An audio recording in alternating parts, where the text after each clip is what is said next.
Bana, leo mambo hadharani nami nitaweza kukusogezea taarifa ambako bwana mkubwa Diamond Platnumz ametoboa siri namna ambavyo alitapeliwa bilioni 4 na ameweza kuweka wazi ukaribu wake na King Kiba.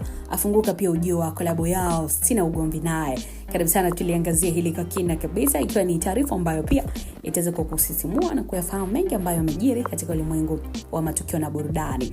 Ni wasanii wengi ambao huonekana kama watu wenye maisha yasiyo na changamoto, fedha, umaarufu na mafanikio makubwa. Sasa hata hivyo, nyuma ya pazia mara nyingi kuna simulizi nzito ambazo zinabeba mafunzo muhimu kwa jamii.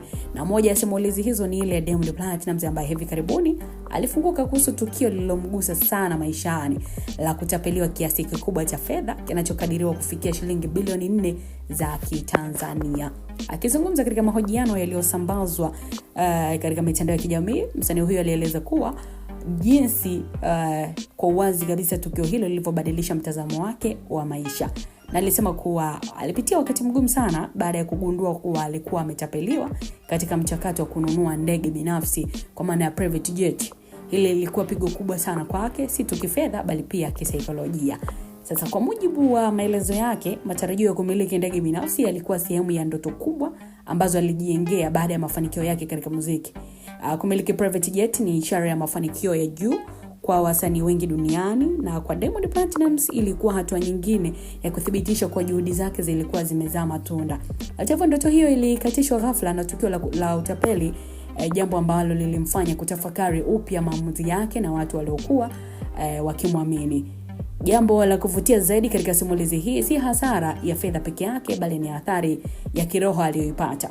Diamond alikiri kuwa tukio hilo lilimfanya aanze kusali zaidi na kumkaribia Mungu, na alieleza kuwa wakati mwingine binadamu wanahitaji kupitia majaribu ili wapate mwanga wa kujitambua na kurekebisha mwelekeo wa maisha yao.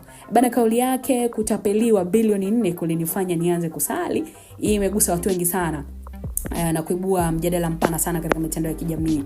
Lakini kwa upande mwingine, tukio hili linatoa funzo muhimu kwa jamii, hasa kwa wale ambao wanahusika katika biashara na uwekezaji mkubwa. Linaonyesha umuhimu wa kufanya uchunguzi wa kina kabla ya kuingia katika mikataba mikubwa ya kifedha, lakini pia linakumbusha kuwa hata watu maarufu na wenye uzoefu mkubwa wanaweza kukumbwa na changamoto kama hizi za kutapeliwa. Aidha, ni simulizi ambayo inaibua swali kuhusu uaminifu katika biashara na jinsi baadhi ya watu wanavyotumia mianya ya kisheria au udhaifu wengine kujinufaisha. Katika dunia ya sasa yenye ushindani mkubwa, ni muhimu kuwa na tahadhari, ushauri wa kitaalamu na mifumo imara ya kuthibitisha miamala kabla ya kufanya maamuzi makubwa. Kwa mashabiki zake Diamond Platnumz kufunguka kuwa tukio hilo basi kumekuwa chanzo cha hamasa. Wengi wameona ujasiri wake wa kushiriki hadharani changamoto zake kama mfano wa kuigwa badala ya kuficha au kukata tamaa. Lakini pia amechagua kutumia uzoefu huo kama somo na njia ya kujijenga upya kiroho pamoja na kiakili. Diamond Platnumz pia alipoulizwa kuhusiana na lini atafanya collab na Diamond Platnumz na Alikiba, alijibu yeye binafsi kwamba hana shida na Alikiba, muda wote yupo tayari kufanya wimbo mmoja na Alikiba. Lakini pia Diamond Platnumz anaeleza kuwa kuna kipindi pia alishawahi kumuomba Alikiba kwamba wafanye collab, na Diamond anaamini kwamba ikiwa atafanya wimbo na Alikiba basi wimbo huo utaenda sana. Ikitokea Alikiba na Diamond Platnumz wameamua kutoa wimbo, je, ungependezea ama unapendekeza wimbo gani, uitwe jina gani pia? Lakini kwa ujumla nikwambie tu, simulizi hii inathibitisha kuwa mafanikio hayaji bila changamoto, na inaonyesha kuwa hata katika nyakati ngumu kuna nafasi ya kujifunza, kubadilika na kukua.